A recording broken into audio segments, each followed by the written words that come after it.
আমাদের কোনো নির্বাচনী জোট হয় না, আর এই নির্বাচনে কোনো জোটই হয় না, সেটা বিএনপি কেন্দ্রিক বলেন বা জামাত কেন্দ্রিক বলেন।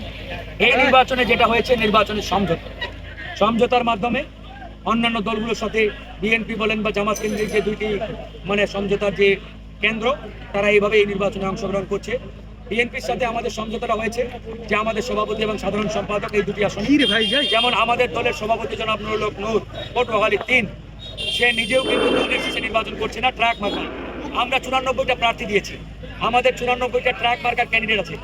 সুতরাং বিএনপির সাথে আমাদের জোট হয় নাই, নির্বাচনী সমঝোতা হয়েছে দুটি আসনে, বাকিগুলোতে আমাদের ট্রাক মার্কার প্রার্থী রয়েছে 94টি আসনে। 196টি আসনে আমরা প্রার্থী দিই, ওই আসনগুলোতে অন্যান্য দলগুলোকে সহযোগিতা করছে। সেই সুবাদে ঠাকুরগাঁও 2 আসনে উন্মুক্ত আসনেটি, এখানে ধানের শীষও আছে, ট্রাক মার্কাও আছে। জনগণ যাকে ভোট দিবে সে নির্বাচিত হবে। এটা বিএনপি গণ অধিকার আলোচনা করে সিদ্ধান্ত নেওয়া হয়েছে।